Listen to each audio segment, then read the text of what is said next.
Details చూస్తే నవ్యాంధ్రలో Chandrababu mark పాలన ప్రారంభమైంది. ప్రమాణ స్వీకారం చేసిన వెంటనే సీఎం చంద్రబాబు పాలనలో మార్పు చూపించారు. టీడీపీ పాలనలో ప్రజా సంక్షేమానికి ప్రాధాన్యమే తప్ప ప్రత్యర్థులపై కక్ష సాధింపు, పగ, తుగ్లక్ నిర్ణయాలకు తావుండదని నిరూపించారు.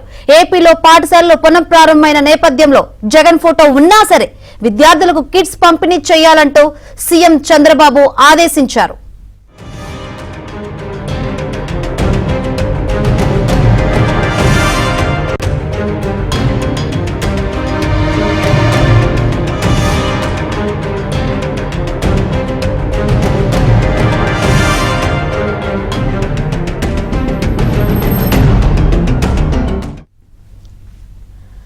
గతంలో అధికారంలోకి వచ్చిన వెంటనే జగన్ ప్రభుత్వం దీనికి విరుద్ధంగా ప్రవర్తించింది. ప్రభుత్వ భవనాలు అన్నిటికీ వైసీపీ రంగులు వేయించింది. చివరకు చంద్రబాబు పేరుతో ఉన్న శిలా ఫలకాలు కూడా ధ్వంసం చేయించింది. కానీ సీఎంగా 4వ ప్రమాణ స్వీకారం చేసిన చంద్రబాబు మాత్రం తనకు ప్రజా సంక్షేమమే ముఖ్యమని మరోసారి నిరూపించారు. ప్రజాధనం దుర్వినియోగం చేయవద్దంటూ ఆదేశించారు. ఈ క్రమంలోనే చంద్రబాబు పాలనలో కక్ష సాధింపు, పగ, తుగ్లక్ నిర్ణయాలు ఉండవని టీడీపీ ట్వీట్ చేసింది. జగన్ బొమ్మ ఉన్న స్కూల్ పిల్లలకు కిట్స్ అలాగే పంపిణీ చేయమని సీఎం చంద్రబాబు ఆదేశించారంటూ ట్వీట్ చేసింది.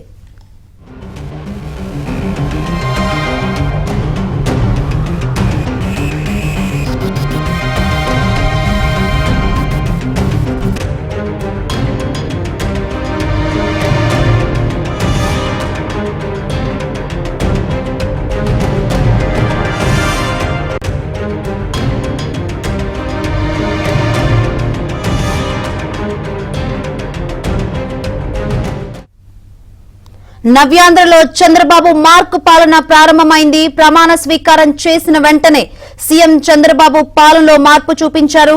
టీడీపీ పాలనలో ప్రజా సంక్షేమానికే ప్రాధాన్యమే తప్ప ప్రత్యర్థులపై కక్ష సాధింపు, పగ, తుగ్లక్ నిర్ణయాలకు తావుండదని నిరూపించారు. ఇక ఇదే విషయం గురించి మరింత సమాచారాన్ని మా ఏపీ బ్యూరో చీఫ్ రామారావుని అడిగి తెలుసుకుందాం. రామారావు. శంకరి, తెలుగుదేశం అధినేత చంద్రబాబు నాయుడు నిన్న రాష్ట్ర ముఖ్యమంత్రిగా ప్రమాణ స్వీకారం చేసిన తర్వాత ఈ రోజు నుంచే పాలనలో మార్పు చూపించారు. తన మార్కు ఎలా ఉంటుందో కూడా ఆయన అధికారులకు కూడా స్పష్టం చేశారు. కక్ష సాధింపు రాజకీయాలు, తుగ్లక్ పాలనలు, అదేవిధంగా ప్రభుత్వ దుర్వినియోగం చేయటం కూడా తన పాలనలో ఉండవు అని చెప్పి కూడా చంద్రబాబు పరోక్షంగా అధికారులకు సంకేతాలు పంపించడమే కాకుండా ప్రజలకు కూడా ప్రత్యక్షంగా అదేంటో అనేది చూపించారు. అయితే స్కూల్స్ ఈ రోజు నుంచి కూడా ఆంధ్రప్రదేశ్ లో వేసవి సెలవుల అనంతరం పాఠశాలలన్నీ కూడా ఈ రోజు నుంచి పునఃప్రారంభం అవుతున్నాయి. అయితే పాఠశాల పునఃప్రారంభమైన మొదటి 2 రోజుల్లోనే విద్యార్థులందరికీ టీడీపీ ప్రభుత్వ హయాంలో ఆ తర్వాత కూడా విద్యాకానుక పుస్తకాలు, యూనిఫాము, షూస్ ఇవన్నీ కూడా ఉచితంగా ఇచ్చేవారు.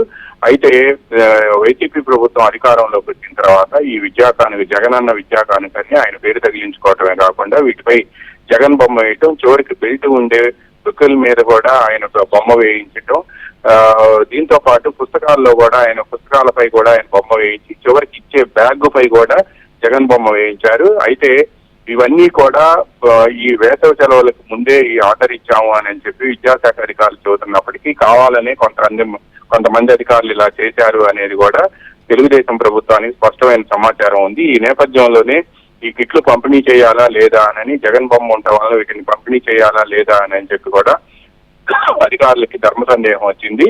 దీంతో ఆయన నిన్న సాయంత్రం ఈ రోజు నుంచి స్కూల్స్ పునఃప్రారంభం అవుతుండటంతో ఈ కిట్లు పంపిణీ చేయాలా లేదా అనే అంశాన్ని కొంతమంది అధికారులు ఆయన వద్ద సందేహం వ్యక్తం చేశారు. అయితే జగన్ బొమ్మ ఉందా లేదా అనేది మనకు అనవసరం, కానీ ప్రభుత్వ సొమ్ము దుర్వినియోగం కాకూడదు.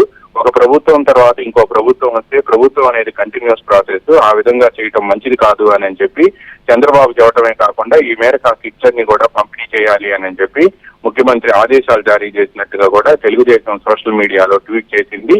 ఇక ముందు కక్ష సాధింపు రాజకీయాలు కానీ అదేవిధంగా పాలనలో పగ చూపించడం, ప్రతీకారాలకి చోటు ఉండదని, తర్వాత తుగ్లక్ పరిపాలన, తుగ్లక్ నిర్ణయాలు కూడా మేము చేయబోము అనేది కూడా మా పరిపాలన అంతా కూడా ప్రజల సంక్షేమం కోసం, ప్రభుత్వ సొమ్ము దుర్వినియోగం చేయకుండా ఉండటం కోసం, ప్రజలకు ఉపయోగపడే కార్యక్రమాలు చేయడం కోసమే తాము ఉపయోగిస్తామని 93% స్థానాలను గెలుపొందిన పోటీ చేస్తే 93 స్థానాల్లో గెలుపు ఇచ్చిన ప్రజలకి తాము సర్వదా రుణపడి ఉంటామని, అందువలన వాళ్ళకి ఉపయోగపడే కార్యక్రమం ఏది కూడా ఆగదు అని కూడా చంద్రబాబు నాయుడు స్పష్టం చేశారు. పైగా ఈ కిట్లన్నింటినీ కూడా ఈ రోజు నుంచి పంపిణీ చేయాలి అని కూడా ప్రభుత్వం ఆదేశాలు జారీ చేసింది. కనీసం ఇటువంటి నిర్ణయాలు చూసైనా కూడా ఇప్పటికైనా సరే జగన్ పాలనలో పనిచేసిన మంత్రులకు కానీ లేకపోతే మిగతా అధికారులకు కానీ జగన్ కానీ కనువిప్పు కావాలి అని చెప్పి కూడా తెలుగుదేశం పార్టీ ట్వీట్ చేసింది. తొగ్లక్ నిర్ణయాలు ఈ ప్రభుత్వంలో ఉండబోవు అని కూడా స్పష్టం చేసింది.